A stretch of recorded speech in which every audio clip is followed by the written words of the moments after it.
ಆತ್ಮೀಯ ವಿದ್ಯಾರ್ಥಿ ಮಿತ್ರರೇ, ಇವತ್ತು 10ನೇ ತರಗತಿಯ ಇನ್ನೊಂದು ಪ್ರಮುಖವಾಗಿರುವಂತಹ ಗದ್ಯ ಪ್ರಕಾರ ಶಬರಿ ಅನ್ನುವಂತಹ ಒಂದು ಗೀತ ನಾಟಕವನ್ನು ನಾವು ಚರ್ಚೆ ಮಾಡ್ತಾ ಹೋಗೋಣ. ನೋಡಿ, ಶಬರಿ ಅನ್ನುವಂಥ ಏನು ಈ ಗದ್ಯ ಭಾಗ ಇದೆ, ನಾಟಕ ಇದೆ, ಇದನ್ನು ನಾವು ಗೀತ ನಾಟಕ ಅನ್ನುವಂಥ ಹೆಸರಿಂದ ಕರಿತೀವಿ. ಈಗ ಗೀತ ನಾಟಕ ಅಂತಂದ್ರೆ ಏನು ಅಂತಂದ್ರೆ, ಒಂದು ನಾಟಕವನ್ನ ಅಥವಾ ಒಂದು ರೂಪಕವನ್ನ ಗೀತೆಯ ಮಾದರಿಯಲ್ಲಿ, ಗೀತೆಯ ಧಾಟಿಯಲ್ಲಿ ಅಥವಾ ಹಾಡಿನ ಧಾಟಿಯಲ್ಲಿ ಪ್ರಸ್ತುತಪಡಿಸೋದಕ್ಕೆ ನಾವು ಗೀತ ನಾಟಕ ಅಂತ ಕರೀತೀವಿ. ಈ ಗೀತ ನಾಟಕವನ್ನು ಬರೆದಿರೋದು ಕನ್ನಡ ಸಾಹಿತ್ಯದ ಪ್ರಮುಖ ಕವಿಗಳಲ್ಲಿ, ಸಾಹಿತಿಗಳಲ್ಲಿ ಒಬ್ಬರು ಅಂತ ಅನ್ಸ್ಕೊಂಡಿರುವಂತಹ ಪುತಿನ ಅವರು. ಈ ಪುತಿನ ಅವರ ಪೂರ್ಣವಾಗಿರುವಂತಹ ಹೆಸರೇನು ಅಂತಂದ್ರೆ ಪುರೋಹಿತ ತಿರುನಾರಾಯಣ ಅಯ್ಯಂಗಾರ್ ಅನ್ನೋದು ಇವರ ಪೂರ್ಣವಾಗಿರುವಂತ ಹೆಸರು. ಏನೇಳ್ರಿ ಹೆಸರು? ಪುರೋಹಿತ ತಿರುನಾರಾಯಣ ಅಯ್ಯಂಗಾರ್ ಅನ್ನೋದು ಇವರ ಪೂರ್ಣವಾಗಿರುವಂತ ಹೆಸರು. ಹಾಗೆ ಇಲ್ಲಿ ಒಂದು ಪ್ರಶ್ನೆ ಕೂಡ ಬರ್ಬೋದು ನಿಮಗೆ, ಪುತಿನ ಅವರ ಪೂರ್ಣ ಹೆಸರೇನು? ಏನು ಪೂರ್ಣ ಹೆಸರು? ಪುರೋಹಿತ ತಿರುನಾರಾಯಣ ಅಯ್ಯಂಗಾರ್ ಒಂದು ಇವರ ಪೂರ್ಣ ಹೆಸರು. ಈ ಪುತಿನ ಅವರು 1905ರಲ್ಲಿ ಮಂಡ್ಯ ಜಿಲ್ಲೆಯ ಮೇಲುಕೋಟೆ ಅನ್ನುವಂಥ ಒಂದು ಊರಲ್ಲಿ ಜನಿಸಿದರು. ನಂತರ ಇವರು ಹಲವಾರು ಕನ್ನಡ ಸಾಹಿತ್ಯದಲ್ಲಿರುವಂತಹ ಹಲವಾರು ಪ್ರಕಾರಗಳಲ್ಲಿ ಸಾಹಿತ್ಯವನ್ನು ರಚನೆ ಮಾಡ್ತಾ ಹೋದರು. ಸಣ್ಣ ಕಥೆಗಳು, ವೈಜ್ಞಾನಿಕ ಲೇಖನಗಳು, ಮಕ್ಕಳ ಸಾಹಿತ್ಯ, ಪ್ರಬಂಧಗಳು, ಗೀತ ನಾಟಕಗಳು, ಈ ರೀತಿ ಎಲ್ಲಾ ಕ್ಷೇತ್ರಗಳಲ್ಲೂ ಕೂಡ ಇವರು ತಮ್ಮ ಪ್ರತಿಭೆಯನ್ನ ಅನಾವರಣ ಮಾಡ್ತಾ ಹೋಗ್ತಾರೆ.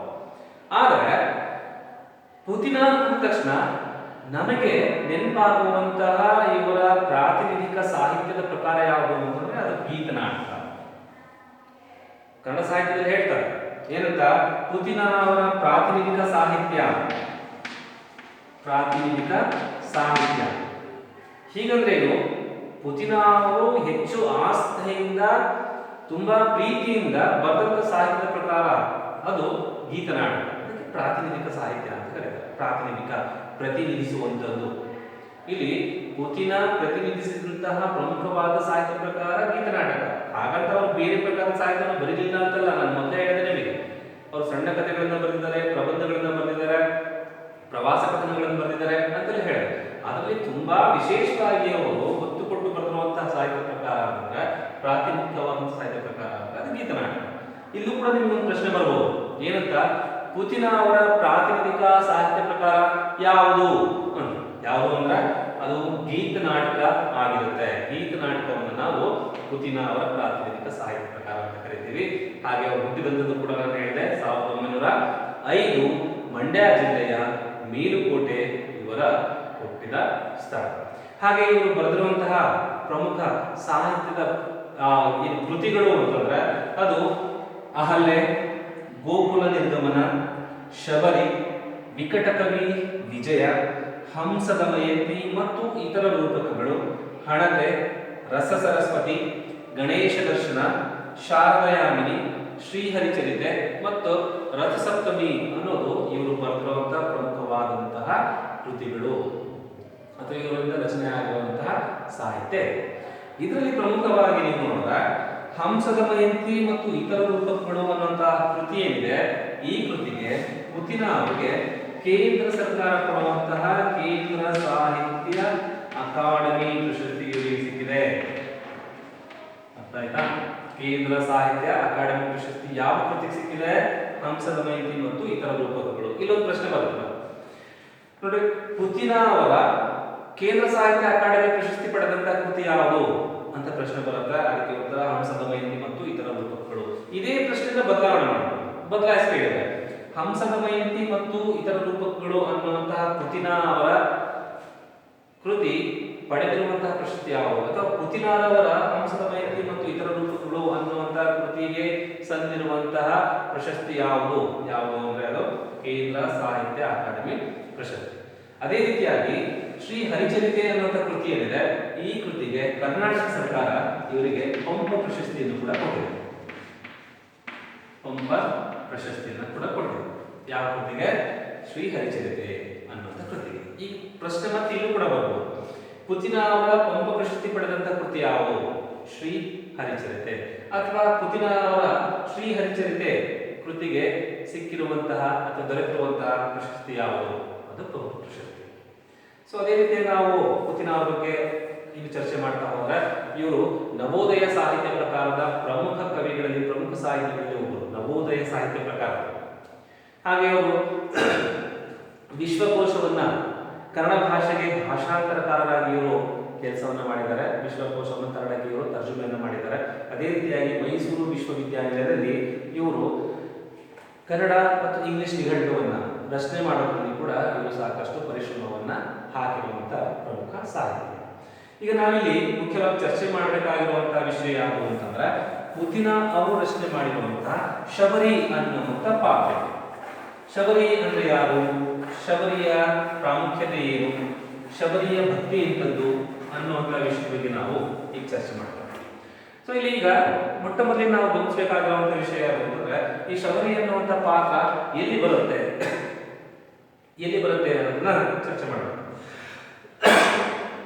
ನೋಡಿ, ಶಬರಿ ಅನ್ನುವಂಥ ಪಾತ್ರ ಮುಖ್ಯವಾಗಿ ನಮಗೆ ಕಂಡು ಬರೋದು ವಾಲ್ಮೀಕಿ ಕವಿ ಬರೆದಿರುವಂತಹ, ವಾಲ್ಮೀಕಿ ಕವಿ ರಚನೆ ಮಾಡಿರುವಂತಹ ರಾಮಾಯಣ ಕೃತಿಯಲ್ಲಿ ನಮಗೆ ಈ ಶಬರಿಯ ಪಾತ್ರದ ಬಗ್ಗೆ ಮಾಹಿತಿ ಸಿಗುತ್ತೆ. ಈಗ ವಾಲ್ಮೀಕಿ ಅಂದ ತಕ್ಷಣ ಈತ ಬರೆದಿರುವಂತಹ ರಾಮಾಯಣ ಇದೆ, ಇದೇ ಒಂದು ಪ್ರಥಮ ಹಾಗೂ ಕೊನೆಯ ರಾಮಾಯಣ ಭಾರತ ದೇಶದಲ್ಲಿ ಇದ್ದದ್ದು ಅಂದ್ರೆ ತಪ್ಪಾಗ. ಇದು ಮೊಟ್ಟ ಮೊದಲಿಗೆ ರಚನೆ ಆದಂತಹ ರಾಮಾಯಣ ಹೌದು, ಮೂಲ ರಾಮಾಯಣ ಹೌದು. ಇದೇ ನಮಗೆ ಮುಖ್ಯವಾಗಿ ಹಲವಾರು ರಾಮಾಯಣಗಳು, ಉಪರಾಮಾಯಣಗಳು ಅಂತ ಕರಿತೀವಿ. ಆ ಉಪರಾಮಾಯಣಗಳು ರಚನೆ ಆಗೋದಕ್ಕೆ ಮೂಲದಲ್ಲಿ ಪ್ರೇರಣೆ ಆಗಿದ್ದಂತಹ ಕೃತಿ ಅಂದ್ರೆ ವಾಲ್ಮೀಕಿ ರಾಮಾಯಣ. ಈ ವಾಲ್ಮೀಕಿ ರಾಮಾಯಣವನ್ನ ಪ್ರೇರಣೆಯನ್ನಾಗಿ ಆಧಾರವಾಗಿ ಇಟ್ಕೊಂಡು ಹಲವಾರು ಜನ ಕವಿಗಳು, ಪಂಡಿತರು ಇವರು ಏನ್ ಮಾಡ್ತಾ ಹೋಗಿದ್ದಾರೆ, ಅವ್ರದೇ ಆಗಿರುವಂತಹ ಭಾಷೆಯಲ್ಲಿ, ಅವ್ರದೇ ಆಗಿರುವಂತಹ ಪ್ರಾಂತೀಯತೆಗೆ ಅನುಗುಣವಾಗಿ ಹಲವಾರು ಉಪರಾಮಾಯಣಗಳನ್ನ ಬರ್ಕೊಂಡು ಹೋಗಿದ್ದಾರೆ. ಅದರಲ್ಲಿ ಪ್ರಮುಖವಾಗಿರೋದು ಅಂತಂದ್ರೆ 11 ಮತ್ತೆ 12ನೇ ಶತಮಾನಕ್ಕೆ ಬಂದ್ರೆ, ಈ ಶತಮಾನದಲ್ಲಿ ಕನ್ನಡದ ಒಬ್ಬ ಕವಿ ನಾಗಚಂದ್ರ ಅನ್ನೋನು, ಈ ನಾಗಚಂದ್ರ ಕವಿ ಏನ್ ಮಾಡ್ದ ಅಂದ್ರೆ ರಾಮಾಯಣವನ್ನು ಕುರಿತು ರಾಮಚಂದ್ರ ಚರಿತ ಪುರಾಣ ಅನ್ನುವಂತ ಒಂದು ಕೃತಿಯನ್ನ ರಚನೆ ಮಾಡ. ರಾಮಚಂದ್ರ ಚರಿತ ಪುರಾಣ ಅನ್ನುವಂತ ಕೃತಿಯನ್ನ ರಚನೆ ಮಾಡ ಕನ್ನಡ ಭಾಷೆ, ನಾಗಚಂದ್ರ ಅನ್ನುವಂತ ಕವಿ. ಮತ್ತೆ ಅದೇ 12ನೇ ಶತಮಾನದಲ್ಲಿ ತಮಿಳು ಭಾಷೆಯಲ್ಲಿ ಕಂಬ ಅನ್ನುವಂಥ ಒಬ್ಬ ಕವಿಯ ಹೆಸರಿದು ಕಂಬ ಅನ್ನುವಂಥ ಕವಿ ರಾಮಾವತಾರಂ ಅನ್ನುವಂಥ ಕೃತಿಯನ್ನು ರಚನೆ ಮಾಡ. ರಾಮಾವತಾರಂ ಅನ್ನುವಂಥ ಕೃತಿ. ಈಗ ಈ ಕೃತಿಯನ್ನು ರಚನೆ ಮಾಡೋದನ್ನು ಕಂಬ ಅನ್ನುವಂಥ ಕವಿಯಾಗಿದ್ದರಿಂದ ಈ ಒಂದು ರಾಮಾಯಣಕ್ಕೆ ಕಂಬ ರಾಮಾಯಣ ಅನ್ನುವ ಹೆಸರನ್ನು ಕೂಡ ಕರೀತಾರೆ. ಕಂಬ ರಾಮಾಯಣ ಅನ್ನುವಂಥ ಹೆಸರನ್ನು ಕೂಡ ಕರೆಯೋದನ್ನು ನಾವು ನೋಡಬಹುದು. ಅದೇ ರೀತಿಯಾಗಿ ಮತ್ತೆ ನಾವು 14-15ನೇ ಶತಮಾನಕ್ಕೆ ಬಂದ್ರೆ, 14 ಮತ್ತೆ 15ನೇ ಶತಮಾನಕ್ಕೆ ಬಂದ್ರೆ ಹಿಂದಿ ಭಾಷೆಯ ಪ್ರಮುಖ ಸಾಹಿತಿಯಾಗಿದ್ದಂತಹ, ಕವಿಯಾಗಿದ್ದಂತಹ ತುಳಸಿದಾಸ್. ಈ ತುಳಸಿದಾಸ್ ಈತನು ಕೂಡ ಹಿಂದಿ ಭಾಷೆಯಲ್ಲಿ ರಾಮಾಯಣವನ್ನು ಕುರಿತು ರಾಮಚರಿತ ಮಾನಸ ಅಥವಾ ಹಿಂದಿಯಲ್ಲಿ ಹೇಳಿದ್ರೆ ರಾಮಚರಿತ್ ಮಾನಸ್ ಅನ್ನುವಂಥ ಕೃತಿಯನ್ನ ರಚನೆ ಮಾಡ ತುಳಸಿದಾಸ್. ಇದರ ನಂತರ ನಾವು ಮತ್ತೆ ಹೊಸ ಕನ್ನಡ ಸಾಹಿತ್ಯಕ್ಕೆ ಬಂದ್ರೆ, ಇಲ್ಲಿ ಹೊಸ ಕನ್ನಡ ಸಾಹಿತ್ಯದಲ್ಲಿ ಪ್ರಮುಖ ಕವಿಯಾಗಿದ್ದಂತಹ ನಮ್ಮ ರಾಷ್ಟ್ರಕವಿ ಕುವೆಂಪು ಅವರು ಕೂಡ ಏನ್ ಮಾಡಿದ್ರು, ಈ ರಾಮಾಯಣವನ್ನ ಶ್ರೀ ರಾಮಾಯಣ ದರ್ಶನಂ ಅನ್ನುವಂಥ ಹೆಸರಲ್ಲಿ ರಚನೆ ಮಾಡಿದರು. ಶ್ರೀ ರಾಮಾಯಣ ದರ್ಶನಂ ಅನ್ನುವಂಥ ಕೃತಿಯನ್ನ ಮಹಾಛಂದಸ್ಸಿನಲ್ಲಿ ರಚನೆ ಮಾಡಿದರು. ಈಗ ಇದೇ ಕಾಲಘಟ್ಟದಲ್ಲಿ ಕುವೆಂಪು ಅವರಿಗೆ ಸಮಕಾಲೀನರಾಗಿದ್ದಂತಹ ಒಬ್ಬ ತೆಲುಗು ಭಾಷೆಯ ಕವಿ, ಅವರ ಹೆಸರು ಸತ್ಯನಾಥ ನಾರಾಯಣ ಅನ್ನುವಂಥ ಕವಿ. ಸತ್ಯನಾಥ ನಾರಾಯಣ ಅನ್ನುವಂಥ ಕವಿ ಏನ್ ಮಾಡಿದ್ರು, ಇವರು ರಾಮಾಯಣ ಕಲ್ಪವೃಕ್ಷಂ ಅನ್ನುವಂಥ ಕೃತಿಯನ್ನು ರಚನೆ ಮಾಡಿದರು. ರಾಮಾಯಣ ಕಲ್ಪವೃಕ್ಷಂ ವೃಕ್ಷಂ ಅನ್ನುವಂಥ ಕೃತಿಯನ್ನು ರಚನೆ ಮಾಡಿದ್ರು. ಕುವೆಂಪು ಅವರ ಸಮಕಾಲೀನ ತೆಲುಗು ಭಾಷಿಕ ಕವಿ ಸತ್ಯನಾಥ ನಾರಾಯಣ ಅನ್ನುವಂಥ ಕವಿ ರಚನೆ ಮಾಡಿದಂಥ ಕೃತಿಯ ಹೆಸರು ರಾಮಾಯಣ ಕಲ್ಪವೃಕ್ಷಂ ಅನ್ನುವಂಥ ಕೃತಿಯನ್ನು ರಚನೆ ಮಾಡಿದ್ರು. ನೋಡಿ, ಈಗ ಇಲ್ಲಿ ಒಂದು ವಿಶೇಷತೆ, ಒಂದು ಸಾಮ್ಯತೆ ನೋಡ್ರಿ. ಕುವೆಂಪು ಅವರು ರಚನೆ ಮಾಡಿದಂತಹ ಶ್ರೀ ರಾಮಾಯಣ ದರ್ಶನಂ ಅನ್ನುವಂಥ ಕೃತಿಗೆ ಕುವೆಂಪು ಅವರಿಗೆ ಜ್ಞಾನಪೀಠ ಪ್ರಶಸ್ತಿ ಸಿಕ್ತು. ಅದೇ ಸಮಕಾಲೀನ ಕುವೆಂಪು ಅವರ ಸಮಕಾಲೀನರಾಗಿದ್ದಂತಹ ಸತ್ಯನಾಥ ನಾರಾಯಣ ಅವರಿಗೂ ಕೂಡ ಅದೇ ಕಾಲಘಟ್ಟದಲ್ಲಿ ಅದೇ ಪ್ರಶಸ್ತಿ, ಜ್ಞಾನಪೀಠ ಅನ್ನುವಂಥ ಪ್ರಶಸ್ತಿನೇ ಸಿಕ್ತು. ಅವರು ರಚನೆ ಮಾಡಿರುವಂಥ ರಾಮಾಯಣ ಕಲ್ಪವೃಕ್ಷಂ ಅನ್ನುವಂಥ ಕೃತಿ. ಅರ್ಥ ಆಗ್ತಿದೆಯಾ? ನೋಡಿ, ಕುವೆಂಪು ಅವರ ಶ್ರೀರಾಮಾಯಣ ದರ್ಶನಂ ಹಾಗೂ ಸತ್ಯನಾಥ ನಾರಾಯಣ ಅವರ ರಾಮಾಯಣ ಕಲ್ಪವೃಕ್ಷಂ ಅನ್ನುವಂಥ ಕೃತಿ, ಎರಡೂ ಕೃತಿಗಳು ಕೂಡ ಜ್ಞಾನಪೀಠ ಪ್ರಶಸ್ತಿಯಿಂದ ಪಡೆದಿರುವಂಥ ಕೃತಿಗಳು. ಹಾಗೆ ಮತ್ತೆ ಮುಂದೆ ಕನ್ನಡದಲ್ಲೇ ರಂಗನಾಥ ಶರ್ಮಾ ಅನ್ನುವಂತಹ ಇನ್ನೊಬ್ಬ ಸಾಹಿತಿ, ರಂಗನಾಥ ಶರ್ಮಾ ಅನ್ನುವಂಥ ಇನ್ನೊಬ್ಬ ಸಾಹಿತಿ, ಇವರು ಕೂಡ ಮತ್ತೆ ರಾಮಾಯಣವನ್ನು ಕುರಿತು ಕನ್ನಡ ವಾಲ್ಮೀಕಿ ರಾಮಾಯಣ ಅನ್ನುವಂಥ ಕೃತಿಯನ್ನು ರಚನೆ ಮಾಡಿದರು. ಕನ್ನಡ ವಾಲ್ಮೀಕಿ ರಾಮಾಯಣ ಅನ್ನುವಂಥ ಕೃತಿಯನ್ನು ಕೂಡ ರಚನೆ ಮಾಡಿದರು ಕನ್ನಡ ಭಾಷೆಯಲ್ಲಿ ರಂಗನಾಥ ಶರ್ಮಾ ಅನ್ನುವಂಥ ಒಬ್ಬ ಸಾಹಿತಿ. ಇಲ್ಲಿಗೆ ರಾಮಾಯಣ ಮುಗಿತಾ ಅಂತಂದ್ರೆ ಇಲ್ಲ, ಇಲ್ಲಿಗೆ ರಾಮಾಯಣ ಮುಗಿಲಿಲ್ಲ. ಇನ್ನೂ ಹಲವಾರು ಭಾಷೆಗಳಲ್ಲಿ, ಹಲವಾರು ಸಂಸ್ಕೃತಿಗಳಲ್ಲಿ ರಾಮಾಯಣ ರಚನೆ ಆಯಿತು. ಕೇವಲ ಪಂಡಿತರು ಬರೆದ್ರು, ಕೇವಲ ದೊಡ್ಡ ದೊಡ್ಡ ಸಾಹಿತಿಗಳು ಬರೆದ್ರು, ಕೇವಲ ದೊಡ್ಡ ದೊಡ್ಡ ಕವಿಗಳು ಬರೆದ್ರ ಅಂತಂದ್ರೆ ಇಲ್ಲ. ಇದನ್ನ ಜನಪದರು ಕೂಡ ತಮ್ಮ ಪ್ರಾಂತೀಯತೆಗೆ ತಕ್ಕ ಹಾಗೆ ರಾಮಾಯಣವನ್ನ ಬರ್ಕೊಂಡ್ರು. ಅದರಲ್ಲಿ ಮುಖ್ಯವಾಗಿ ನಮಗೆ ಕಂಡು ಬರೋದು ಅಂತಂದ್ರೆ ಗೊಂಡ ಅನ್ನುವಂಥ ಒಂದು ಬುಡಕಟ್ಟು ಜನಾಂಗ, ನೀವು ಹೆಸರು ಕೇಳಿರ್ಬೋದು. ಗೊಂಡ ಅನ್ನುವಂಥ ಒಂದು ಬುಡಕಟ್ಟು ಅಥವಾ ಆದಿವಾಸಿ ಜನಾಂಗ, ಈ ಜನಾಂಗದ ವ್ಯಕ್ತಿಗಳು ಕೂಡ ರಾಮಾಯಣವನ್ನ ರಚನೆ ಮಾಡಿದ್ರು. ಆ ರಾಮಾಯಣಕ್ಕೆ ಅವರು ಗೊಂಡ ರಾಮಾಯಣ ಅಂತ ಹೆಸರನ್ನ ಕೊಟ್ಕೊಂಡ್ರು. ಗೊಂಡ ರಾಮಾಯಣ ಇದು ಬುಡಕಟ್ಟು ಜನಾಂಗಕ್ಕೆ ಸೇರಿದಂತಹ ರಾಮಾಯಣ ಆಗಿತ್ತು. ಗೊಂಡ ಜನಾಂಗದ ಆದಿವಾಸಿಗಳು, ಬುಡಕಟ್ಟು ಜನರು ಬರೆದಿರುವಂತಹ ರಾಮಾಯಣ ಆಗಿತ್ತು. ಅದಕ್ಕೆ ಗೊಂಡ ರಾಮಾಯಣ ಅಂತ ಕರೀತಾರೆ.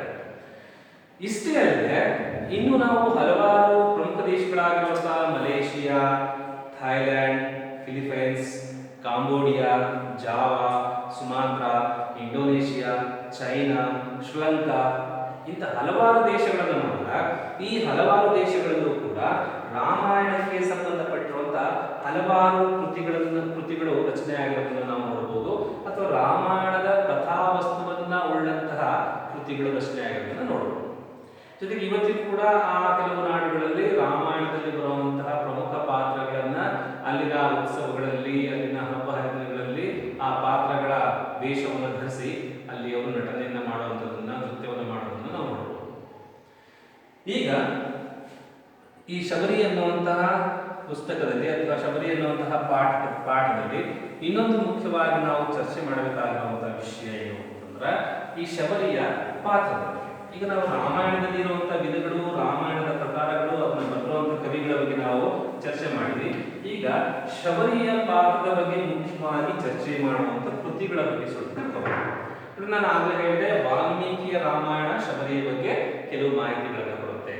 ಅದೇ ರೀತಿಯಾಗಿ ಪುರಾಣಗಳಲ್ಲಿ ಒಂದಾಗಿರುವಂತಹ ಪದ್ಮ ಪುರಾಣ, ಈ ಪದ್ಮ ಪುರಾಣನು ಕೂಡ ಶಬರಿಯ ಪಾತ್ರದ ಬಗ್ಗೆ ಸಾಕಷ್ಟು ವರ್ಣನೆಯನ್ನು ಮಾಡೋಣ. ಮೂಲದಲ್ಲಿರುವಂತಹ ವಾಲ್ಮೀಕಿಯ ರಾಮಾಯಣ ಎಷ್ಟು ಶಬರಿಯ ಬಗ್ಗೆ ವರ್ಣನೆ ಮಾಡೋದಿಲ್ವೋ ಅದಕ್ಕಿಂತ ಹೆಚ್ಚಾಗಿ ಪದ್ಮ ಪುರಾಣದಲ್ಲಿ ಶಬರಿಯ ಪಾತ್ರ ವರ್ಣನೆಗೆ ಒಳಗುತ್ತೆ. ಇಲ್ಲಿ ವಾಲ್ಮೀಕಿ ಬರೆದಂತ ರಾಮಾಯಣದಲ್ಲಿ ವಾಲ್ಮೀಕಿ ತುಂಬಾ ಸರಳವಾಗಿ ಏನ್ ಹೇಳ್ತಾರೆ ಶಬರಿ ಬಗ್ಗೆ ಅಂದ್ರೆ, ಶಬರಿ ಎನ್ನುವಂತ ಒಬ್ಬ ತಪಸ್ವಿ ಇದ್ದು ಆಕೆ ರಾಮನಿಗಾಗಿ ಹಲವಾರು ವರ್ಷಗಳ ಕಾಲ ಧ್ಯಾನದಲ್ಲಿ ನಿರತಳಾಗಿದ್ದು, ಧ್ಯಾನದಲ್ಲಿ ಆಕೆ ರಾಮನನ್ನು ಧ್ಯಾನ ಮಾಡ್ತಾ ಇದ್ದು, ರಾಮನ ಬರುವಿಕೆಗಾಗಿ ಕಾಯ್ತಾ ಇದ್ದು, ರಾಮ ಒಂದು ದಿನ ಅಲ್ಲಿಗೆ ಬಂದು ಆಕೆಗೆ ಮುಕ್ತಿಯನ್ನು ಕರುಣಿಸಿದ ಅಂತ ಹೇಳುತ್ತಾ ಅಲ್ಲಿಗೆ ಶಬರಿ ಪಾತ್ರ ಮುಗ್ದೋಯ್ತು. ಆದ್ರೆ ಪದ್ಮಪುರಾಣ ತುಂಬಾ ವಿಶೇಷವಾಗಿ ಶಬರಿ ಪಾತ್ರವನ್ನ ಹೇಳ್ತಾ ಹೋಗುತ್ತೆ. ಅಲ್ಲಿ ಶಬರಿಯ ಇನ್ನೊಂದು ಗುಣ ಆ ಪದ್ಮಪುರಾಣ ನಮಗೆ ತಿಳಿಸುತ್ತೆ. ಏನು ಅಂತಂದ್ರೆ, ಶಬರಿಯನ್ನು ಅಂತ ಏನು ತಪಸ್ವಿ ಇದ್ದು ಆಕೆ ರಾಮನ ಬರುವಿಕೆಗಾಗಿ ಕಾಯ್ತಾ ಇದ್ದು, ರಾಮನ ಆಗಮನಕ್ಕಾಗಿ ಕಾಯ್ತಾ ಇದ್ದು, ಮತ್ತೆ ಜೊತೆಗೆ ರಾಮನಿಗಾಗಿ, ರಾಮ ಬಂದಾಗ ಆತನಿಗೆ ಆತಿಥ್ಯವನ್ನ ಮಾಡ್ಬೇಕಲ್ಲ, ಊಟೋಪಚಾರವನ್ನು ಮಾಡ್ಬೇಕಲ್ಲ, ಆಗಲ್ಲ. ಅದಕ್ಕೆ ಅಂತ ಪ್ರತಿದಿನ ಆಕೆ ತನ್ನ ಆಶ್ರಮದ ಹಿಂದೆ ಇದ್ದಂತಹ ಅರಣ್ಯಕ್ಕೆ ಹೋಗ್ತಾ ಇದ್ಲು. ಅಲ್ಲಿ ಹೋಗಿ ರುಚಿ ರುಚಿಯಾಗಿರುವಂತಹ ಬೋರೆ ಹಣ್ಣುಗಳನ್ನ ಕಿತ್ಕೊಂಡು ಬರ್ತಾ ಇದ್ಲು.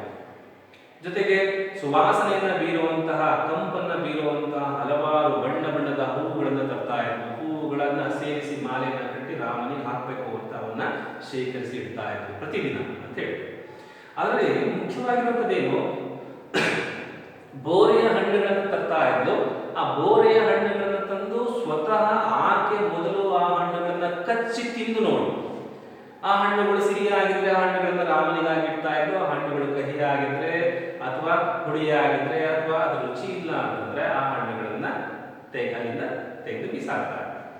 ಸೊ ಹೀಗೆ ಮೊದಲು ಸ್ವತಃ ತಾನೇ ಆ ಹಣ್ಣುಗಳನ್ನ ಕಚ್ಚಿ ನೋಡಿ ಆ ಹಣ್ಣುಗಳನ್ನ ರಾಮನಿಗೋಸ್ಕರ ಇಡ್ತಾ ಇದ್ಲು. ಅಂದ ತಕ್ಷಣ ನಮಗೇನ್ ಅನ್ಸುತ್ತೆ, ಹಾಗಾದ್ರೆ ಆಕೆ ಕಚ್ಚಿದಂತ ಎಂಜಲು ಹಣ್ಣುಗಳನ್ನ ರಾಮನಿಗಾಗಿ ಇಡ್ತಾ ಇಲ್ಲ ಅನ್ನುವಂತ ಪ್ರಶ್ನೆ ಬರುತ್ತೆ. ಹೌದು, ಎಂಜಲು ಹಣ್ಣುಗಳನ್ನ ಇಡ್ತಾರೆ. ಆದ್ರೆ ಇಲ್ಲಿ ನಾವು ಮುಖ್ಯವಾಗಿ ಗಮನಿಸಬೇಕಾಗಿರೋದೇನು ಅಂತಂದ್ರೆ, ಆಕೆಯಲ್ಲಿ ಇದ್ದಂತಹ ರಾಮನ ಬಗೆಗಿನ ಕಾಳಜಿ, ರಾಮನ ಬಗೆಗಿನ ಕಳಕಳಿ. ನನ್ನ ರಾಮ ಬಂದಾಗ ನಾನು ಆತನಿಗೆ ಕೊಟ್ಟಂತಹ ಹಣ್ಣುಗಳು ಆತನಿಗೆ ಕಹಿಯಾಗಿರುವಂತ ರುಚಿಯನ್ನು ಕೊಡಬಾರದು, ಹುಳಿಯಾದಂತ ರುಚಿಯನ್ನು ಕೊಡಬಾರದು. ಆತ ತಿನ್ನಂತ ಎಲ್ಲಾ ಹಣ್ಣುಗಳು ಸಿಹಿಯಾಗಿರ್ಬೇಕು. ಅದಕ್ಕೆ ಮೊದಲು ನಾನು ಅದನ್ನು ತಿಂದು ನೋಡಿ ಅವುಗಳ ಸ್ವಾದವನ್ನು ನೋಡಿ ಆ ಹಣ್ಣುಗಳನ್ನ ಆತನಿಗೆ ಇಡಬೇಕು. ಆತ ತಿಂದ್ರೆ ಆ ಎಲ್ಲಾ ಹಣ್ಣುಗಳು ಸಿಹಿಯಾಗಿರ್ಬೇಕು ಅನ್ನುವಂತ ಒಂದು ಏನು ರಾಮನ ಬಗೆಗಿನ ಕಾಳಜಿ ಆಕೆಗೆ ಇತ್ತು. ಈಗ ಯೋಚನೆ ಮಾಡಿ ನೋಡ್ರಿ, ನಾವು ಮನೆಗಳಲ್ಲಿ ಇರ್ತೀವಿ. ಮನೆಗಳಲ್ಲಿದ್ದಾಗ ನಮ್ಮ ಮನೆಗಳಲ್ಲಿ ಸಣ್ಣ ಸಣ್ಣ ಮಕ್ಕಳು ಇರ್ತವೆ. ಆ ಮಕ್ಕಳು ಏನೋ ಒಂದು ತಿಂಡಿಯನ್ನ, ಏನೋ ಒಂದು ಮಿಠಾಯಿಯನ್ನ ತಿಂತಾ ಇರ್ತವೆ. ಆ ಸಮಯದಲ್ಲಿ ನಾವು ಮನೆಗೆ ಹೋದ್ರೆ ಅಥವಾ ನಮ್ಮನ್ನ ನೋಡಿದ್ರೆ ಮಕ್ಕಳು ಏನ್ ಮಾಡ್ತವೆ, ಓಡಿ ಬಂದು ತಾವು ತಿನ್ನುವಂತಹ ಆ ಎಂಜಿನ ತಿಂಡಿಯನ್ನ ನಮ್ಮ ಬಾಯಲ್ಲಿ ಬಲವಂತ ಮಾಡಿ ತುರುಕ್ಬಿಡ್ತವೆ. ತುರುಕಿ ತಿನ್ನಿಸ್ತವೆ. ನಾವು ಬಡ ಬಡ ಅಂತ ತಿನ್ನಿಸ್ತವೆ, ತುರುಕ್ತವೆ ನಮ್ಮ ಬಾಯಲ್ಲಿ. ನಾವು ತಿನ್ನೋದನ್ನ ನೋಡಿ ಆ ಮಕ್ಕಳು ಖುಷಿ ಪಡ್ತವೆ. ಹಾಗಂತ ನಾವು ಆ ಮಗು ತಿನ್ನಿಸಿರುವಂತ ಎಂಜಲು ಮಿಠಾಯಿಯನ್ನ ಅಥವಾ ಆ ಒಂದು ತಿಂಡಿಯನ್ನ ಎಂಜಲು ಅಂತ ಒಗ್ಬಿಡ್ತೀವ ಅಥವಾ ತಿಂದೇ ಇರ್ತೀವ? ಇಲ್ಲ, ಆ ಮಗುಗಿಂತನೂ ಖುಷಿ ಪಟ್ಟು ಸಂತೋಷದಿಂದ ನಾವು ಆ ಒಂದು ತಿಂಡಿಯನ್ನ ತಿಂತೀವಿ ಅಥವಾ ಅದು ಸ್ವಾದವನ್ನು ಅನುಭವಿಸ್ತೀವಿ. ಜೊತೆಗೆ ತಿಂದಿದ್ದಲ್ಲೇ ಆ ಮಗುವನ್ನ ಗಟ್ಟಿಯಾಗಿ ಪ್ರೀತಿಯಿಂದ ಮುತ್ತು ಕೊಡ್ತೀವಿ ಅಥವಾ ಅಪ್ಕೊಡ್ತೀವಿ. ಆ ಮಗುವಿನ ಬಗ್ಗೆ ಇನ್ನೂ ಹೆಚ್ಚಿನ ಒಂದು ಪ್ರೀತಿ ಆ ಮಗುವಿನ ಬಗ್ಗೆ ನಮಗೆ ಉಂಟಾಗುತ್ತೆ. ಇಲ್ಲಿ ಶಬರಿಗೂ ಕೂಡ ಇದ್ದಂಥದ್ದು ಇದೇ ರೀತಿಯಾಗಿರುವಂತಹ ಪ್ರೀತಿ, ಆ ಮುಗ್ಧತೆ, ಮಗುವಿನಂತ ಮನಸ್ಸು ಆಕೆದು. ಆಕೆ ಉದ್ದೇಶ ಇಷ್ಟನೇ, ರಾಮನಿಗೆ ನಾನು ಕೊಟ್ಟಂತ ಹಣ್ಣುಗಳು ಆ ಹಣ್ಣುಗಳು ಕಹಿಯಾಗಿರಬಾರದು ಅನ್ನುವಂಥ ಉದ್ದೇಶಕ್ಕಾಗಿ ಆಕೆ ಆ ರೀತಿಯಾಗಿ ಮಾಡ್ತಾರೆ. ಸೊ ಅದೇ ರೀತಿಯಾಗಿ ಒಂದು ದಿನ ಆ ಆಶ್ರಮಕ್ಕೆ ಅದೇ ರಾಮ ಮತ್ತು ಲಕ್ಷ್ಮಣ ಬರ್ತಾರೆ. ಯಥಾಸ್ಥಿತಿ ಆಕೆ ರಾಮನಿಗಾಗಿ ತೆಗೆದಿರುವಂತಹ ಕಚ್ಚಿ ನೋಡಿರುವಂತಹ ಹಣ್ಣುಗಳಿದ್ದು ಆ ಹಣ್ಣುಗಳನ್ನು ತಿನ್ನೋದಕ್ಕೆ ಅಂತ ಪಡ್ತಾಳೆ. ರಾಮ ಆ ಹಣ್ಣುಗಳನ್ನು ತಿನ್ನೋದಕ್ಕಿಂತ ಮುಂಚೆ ಲಕ್ಷ್ಮಣ ರಾಮನಿಗೆ ಹೇಳ್ತಾನೆ, ಹಣ್ಣುಗಳನ್ನು ನೋಡಿ, ಅಣ್ಣ ಎಲ್ಲಾ ಹಣ್ಣುಗಳನ್ನ ಈಕೆ ತಿಂದಿದ್ದಾಳೆ, ಆ ಹಣ್ಣುಗಳನ್ನ ಎಂಜಲು ಮಾಡಿದಾಳೆ, ಆ ಎಂಜಲು ಹಣ್ಣುಗಳನ್ನ ನೀವು ತಿಂತೀಯಾ ಅಂತ ಕೇಳ್ತಾನೆ. ಹೀಗೆ ಕೇಳಿದಾಗ ರಾಮ ಹೇಳ್ತಾನೆ, ನೋಡು ಲಕ್ಷ್ಮಣ, ಆಕೆಗೆ ನನ್ನ ಬಗ್ಗೆ ಇರೋದು ನಿಷ್ಕಲ್ಮಶವಾಗಿರುವಂತ ಭಕ್ತಿ, ಮುಗ್ಧತೆ, ಮಗುವಿನಂತ ಮನಸ್ಸು. ಹಾಗೆ ಆ ಕಾರಣಕ್ಕಾಗಿ ಆಕೆ ನನಗೆ ಇಂಥ ಹಣ್ಣುಗಳನ್ನ ಸಂಗ್ರಹಿಸಿಟ್ಟಿದ್ದಾಳೆ. ನನಗೆ ಈ ರೀತಿಯಾಗಿ ಯಾವುದೇ ಕಹಿ ಹಣ್ಣು ಸಿಗಬಾರ್ದು ಅನ್ನೋ ಕಾರಣಕ್ಕೆ. ಸೊ ಇದು ಅವಳ ಎಂಜಲು ಅನ್ನೋದಕ್ಕಿಂತ ಇದೇ ನನಗೆ ಪರಮಾನ್ನ, ಇದೇ ನನಗೆ ಕೃಷ್ಣಾನ್ನ ಭೋಜನ, ಇದೇ ನನಗೆ ಅಮೃತಕ್ಕೆ ಸಮಾನ ಅಂತ ಅನ್ಕೊಂಡು ಪ್ರೀತಿಯಿಂದ ತುಂಬಾ ಸಂತೋಷವಾಗಿ ಆ ಹಣ್ಣುಗಳನ್ನ ತಿಂತಾನೆ ರಾಮ. ಸೊ ಇಲ್ಲಿ ನಮಗೆ ರಾಮನ ಸಮಾನತೆ ಅನ್ನೋ ಒಂದು ಗುಣವನ್ನ, ಮತ್ತೆ ಆತ ಎಲ್ಲಾ ವ್ಯಕ್ತಿಗಳನ್ನ, ಅದು ಗಂಡಾಗಿರ್ಬೋದು, ಹೆಣ್ಣಾಗಿರ್ಬೋದು, ಬಡವಾಗಿರ್ಬೋದು, ಬಲಿತನಾಗಿರ್ಬೋದು, ಎಲ್ಲರನ್ನೂ ಕೂಡ ಒಂದೇ ಅನ್ನುವಂಥ ಭಾವದಲ್ಲಿ ನೋಡುವಂತ ಒಂದು ಆತನ ಆದರ್ಶ ಗುಣವನ್ನು ನಾವು ಕಾಣಬಹುದು. ನೋಡಿ, ಈ ಪಾತ್ರ ಹಣ್ಣುಗಳನ್ನ ತಿಂದು ರಾಮನಿಗಾಗಿ ಕೊಡುವಂತ ಪಾತ್ರದ ಬಗ್ಗೆ ವರ್ಣನೆ ಮಾಡೋದು ಪದ್ಮಪುರಾಣ. ಪದ್ಮಪುರಾಣ ಹೀಗೆ ಹೇಳುತ್ತೆ. ಆದ್ರೆ ವಾಲ್ಮೀಕಿ ರಾಮಾಯಣ ತುಂಬಾ ಸುಲಭವಾಗಿ ಬೋರೆ ಹಣ್ಣುಗಳ ಬಗ್ಗೆ ಅಥವಾ ಆಕೆ ಕಚ್ಚಿ ತಿನ್ನಂತ ಹಣ್ಣುಗಳ ಬಗ್ಗೆ, ಎಂಜಿನ ಬಗ್ಗೆ ಇದೇನು ಹೇಳಲ್ಲ. ಇದು ತುಂಬಾ ಸುಲಭವಾಗಿ ಸರಳವಾಗಿ ರಾಮನಿಗಾಗಿ ಶಬರಿ ಕಾಡ್ತಾ ಇದ್ರು ಅನ್ನೋದನ್ನ ಹೇಳಿ. ಸೊ ಇದು ವಾಲ್ಮೀಕಿ ರಾಮಾಯಣ ಮತ್ತು ಪದ್ಮಪುರಾಣದಲ್ಲಿ ಬರುವಂತಹ ಈ ಶಬರಿಯ ಪಾತ್ರ. ಈಗ ಶಬರಿಯ ಬಗ್ಗೆ ನಾವು ಚರ್ಚೆ ಮಾಡ್ತಾ ಹೋದ್ರೆ, ಶಬರಿ ಅಂದ್ರೆ ಯಾರು ಅನ್ನೋದನ್ನ ಚರ್ಚೆ ಮಾಡ್ತಾ ಹೋದ್ರೆ, ಶಬರ ಅನ್ನುವಂತಹ ಒಬ್ಬ ಬೇಡ ಜನಾಂಗಕ್ಕೆ ಸೇರಿದಂತಹ ರಾಜನ ಮಗಳು, ಮುಖಂಡನ ಮಗಳು. ಶಬರ ಅನ್ನುವಂತಹ ಬೇಡ ಜನಾಂಗದ ಮುಖಂಡನ ಮಗಳು. ಸೊ ಈ ಬೇಡ ಆ ಒಂದು ಜನಾಂಗದ ನಾಯಕನಾಗಿದ್ದರಿಂದ, ಮುಖಂಡನಾಗಿದ್ದರಿಂದ ಅಥವಾ ರಾಜನಾಗಿದ್ದರಿಂದ ತನ್ನ ಮಗಳನ್ನ ತುಂಬಾ ಮುದ್ದಾಗಿ ತುಂಬಾ ಚೆನ್ನಾಗಿ ಸುಖವಾಗಿ ಸಾಕಿದ. ಸೊ ಈಗ ಬೇಡ ಅಂದ ತಕ್ಷಣ ನೋಡಿ ಆತ ಮಾಡುವಂತಹ ಅದರ ಕಾಯಕ ಏನಾಗಿರುತ್ತೆ, ಅದು ಬೇಟೆಗಾರಿಕೆ ಆಗುತ್ತೆ ಅಲ್ವಾ. ಬೇಟೆಗಾರಿಕೆಯನ್ನ ಮಾಡಿ ತನ್ನ ಜೀವನ ನಿರ್ವಹಣೆಯನ್ನು ಮಾಡುವಂಥದ್ದು ಇವನ ಕೆಲಸ. ಸೊ ಬೇಟೆಗಾರಿಕೆ ಮಾಡೋದ್ರಿಂದ ಪ್ರತಿದಿನ ಆತ ಕಾಡಿಗೆ ಹೋಗ್ತಾ ಇದ್ದ, ಹಲವಾರು ಪ್ರಾಣಿಗಳನ್ನ ಬೇಟೆಯಾಡ್ತಾ ಇದ್ದ, ಆ ಪ್ರಾಣಿಗಳನ್ನ ತರ್ತಾ ಇದ್ದ, ಅವನ್ನ ಕೊಲ್ತಾ ಇದ್ದ. ಆ ಪ್ರಾಣಿಗಳ ಏನು ಊಟ ಅಥವಾ ಆಹಾರ ಸೇವನೆ ಆ ಮನೆಯಲ್ಲಿ ನಡೀತಾ ಇದೆ. ಪ್ರತಿದಿನ ಶಬರಿ ಈ ಒಂದು ಸನ್ನಿವೇಶವನ್ನ, ಈ ದೃಶ್ಯವನ್ನ ನೋಡ್ತಾ ಇದೆ. ಶಬರಿಗೆ ಮನಸ್ಸಲ್ಲಿ ದುಃಖ ಆಗ್ತಾ ಇದೆ. ಆಕೆ ಕರಳು ಕಿತ್ತು ಬರ್ತಾ ಇದೆ. ಆ ಪ್ರಾಣಿಗಳ, ಮೂಕ ಪ್ರಾಣಿಗಳ ರೋದನೆ, ಆ ಪ್ರಾಣಿಗಳ ಕಣ್ಣೀರು, ಆ ಪ್ರಾಣಿಗಳ ಅರ್ಚಾಟ ಕಿರ್ಚಾಟ, ಜೊತೆಗೆ ಆ ಪ್ರಾಣಿಗಳ ರಕ್ತ, ಆ ಪ್ರಾಣಿಗಳ ಮಾಂಸ. ಸೊ ಹಾಗೆ ಆ ಅಂಗಾಂಗಗಳು ಒಂದೊಂದು ಕಡೆ ಬಿದ್ದಿರೋದನ್ನು, ಚೆಲ್ಲಾಬಿಲ್ಲಿಯಾಗಿ ಬಿದ್ದಿರುವಂತಹ ಸನ್ನಿವೇಶವನ್ನು ಪ್ರತಿದಿನ ನೋಡ್ತಾ ಇದ್ದು, ನೋಡಿದಾಗ ಆಕೆಗೆ ದುಃಖ ಆಗ್ತಾ ಇದೆ, ಆಕೆಗೆ ನೋವಾಗ್ತಾ ಇದೆ. ಜೊತೆಗೆ ಆಕೆಗೆ ಇಂತಹ ಜೀವನದ ಮೇಲೆ ಜಿಗುಪ್ಸೆ ಪ್ರತಿದಿನ ಬೆಳೀತಾ ಹೋಯಿತು. ಸೊ ಹೀಗೆ ಹಲವಾರು ವರ್ಷಗಳಿತ್ತು. ಹಲವಾರು ವರ್ಷಗಳು ಕಳೆದಾಗ ಈ ಶಬರ ಅನ್ನುವಂತಹ ಬೇಡ ಏನ್ ಮಾಡ್ದ, ತನ್ನ ಮಗಳಾಗಿರುವಂತಹ ಶಬರಿಗೆ ಒಂದು ಮದುವೆಯನ್ನು ಮಾಡಬೇಕು ಅಂತ ಅಂದ್ಕೊಂಡ. ಅದು ಬೇಡರ ಮುಖಂಡನ ಮದುವೆಯ ಮೇಲೆ ಅಥವಾ ಆ ರಾಜನ ಮದುವೆ, ರಾಜನ ಮಗಳ ಮದುವೆ ಅಂತಂದ್ರೆ ಆ ಮದುವೆ ಹೇಗಿರ್ಬೇಕು, ಅದು ಸಾಮಾನ್ಯವಾಗಿರುವಂತ ಮದುವೆ ಆಗಿರಕ್ಕೆ ಸಾಧ್ಯ ಇಲ್ಲ. ಯಾಕೆಂದ್ರೆ ರಾಜನ ಮಗಳ ಮದುವೆ ಇಡೀ ಊರೇ ನೋಡ್ಬೇಕು ಅಲ್ವಾ. ಮತ್ತೆ ಅಲ್ಲಿರುವಂತ ಎಲ್ಲಾ ಜನಗಳು ಹಲವಾರು ವರ್ಷಗಳ ಕಾಲ ಆ ಮದುವೆ ಬಗ್ಗೆ ಚರ್ಚೆ ಮಾಡಬೇಕು. ಅಷ್ಟು ಗ್ರ್ಯಾಂಡ್ ಆಗಿ, ಅಷ್ಟು ವೈಭವದಿಂದ ಆ ಮದುವೆಯನ್ನು ಮಾಡಬೇಕು ಅಂತ ಅಂದ್ಕೊಂಡ. ಅದಕ್ಕಾಗಿ ಏನ್ ಮಾಡ್ದ, ಪ್ರತಿದಿನ ಕಾಡಿಗೆ ಹೋದ, ಹಲವಾರು ಪ್ರಾಣಿಗಳನ್ನ ಬೇಟೆಯಾಡ್ದ. ಆ ಪ್ರಾಣಿಗಳನ್ನ ತೆಗೆದುಕೊಂಡು ಬಂದು ತನ್ನ ಮನೆಯಲ್ಲಿ ಕೂಡಿದ. ಅದರ ಉದ್ದೇಶ ಏನು ಅಂದ್ರೆ, ಇಡೀ ಊರಿಗೆ ಬಾಡೂಟವನ್ನು ಹಾಕಿಸ್ಬೇಕು ಅನ್ನೋದು. ಇಡೀ ಊರಿಗೆ ಬಾಡೂಟವನ್ನು ಹಾಕಿಸ್ಬೇಕು ಅನ್ನೋದು ಅವನ ಉದ್ದೇಶ ಆಗಿತ್ತು. ಬಾಡೂಟ ಅಂದ್ರೆ ನೋಡಿ, ಬಾಡು ಅಂದ್ರೆ ಮಾಂಸ, ಮಾಂಸದ ಊಟ. ಇಡೀ ಊರಿಗೆ ಮಾಂಸದ ಊಟವನ್ನ, ಬಾಡೂಟವನ್ನ ಮಾಡಿಸ್ಬೇಕು ಅನ್ನುವಂಥ ಉದ್ದೇಶಕ್ಕಾಗಿ ಹಲವಾರು ದಿನ ಕಾಡಿಗೆ ಹೋಗೋದು, ಪ್ರಾಣಿಗಳನ್ನ ಬೇಟೆಯಾಡೋದು, ಆ ಪ್ರಾಣಿಗಳನ್ನ ತಂದು ತನ್ನ ಮನೆಯಲ್ಲಿ ಕಟ್ಟೋದು, ಇದನ್ನ ಮಾಡ್ತಾ ಇದ್ದ.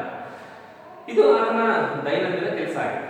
ಈಗ ಶಬರಿ ಮೊದಲನೇ ಆ ಪ್ರಾಣಿಗಳ ಬಗ್ಗೆ ಕನಿಕರವನ್ನು ಹೊಂದಿರುವಂಥಳು.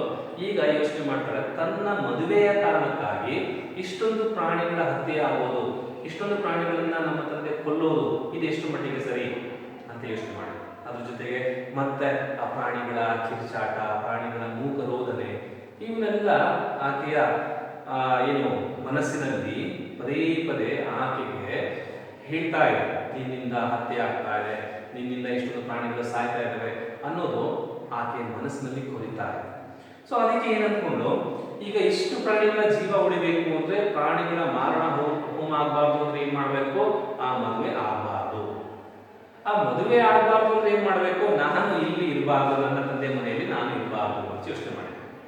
ಸೊ ಈ ತರ ಯೋಚನೆ ಮಾಡಿ ಏನ್ ಮಾಡಿದ್ದು, ಶಬರ ಒಂದು ದಿನ ಮತ್ತೆ ಯಥಾಸ್ಥಿತಿ ಆತ ಬೇಟೆಯಾಡೋದಕ್ಕೆ ಅಂತ ಹೋದಾಗ ಸಮಯವನ್ನ ನೋಡಿ ಆಕೆ ತನ್ನ ತಂದೆಯ ಮನೆಯನ್ನ ಬಿಟ್ಟು ಋಷ್ಯಮುಖ ಅನ್ನುವಂಥ ಒಂದು ಪರ್ವತ ಇದೆ, ಆ ಪರ್ವತದ ಕಡೆ ಅಭಿಮುಖವಾಗಿ ಹೋಗಿ ಅಲ್ಲಿ ಆಕೆಗೆ ಮತಂಗ ಅನ್ನುವಂಥ ಒಬ್ಬ ಋಷಿಗಳು ಸಿಕ್ಕಿರು.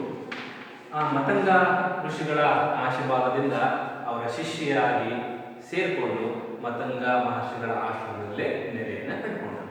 ಮುಂದೊಂದು ದಿನ ಮತಂಗ ಋಷಿಗಳು ಅವರ ಕೊನೆಯ ಕಾಲ ಸಮೀಪಿಸಿದಾಗ ಅವರು ಈ ತಮ್ಮ ಶಿಷ್ಯರಾಗಿರುವಂತಹ ಶಬರಿಗೆ ಒಂದು ಉಪದೇಶವನ್ನು ಮಾಡಿದರು. ಏನು ಉಪದೇಶ ಅಂತಂದ್ರೆ, ನಿನ್ನ ತಪಸ್ಸು, ನಿನ್ನ ಧ್ಯಾನ ಏನಿದೆ ಇದೇ ರೀತಿಯಾಗಿ ಮುಂದುವರಿತಾ ಇರಲಿ.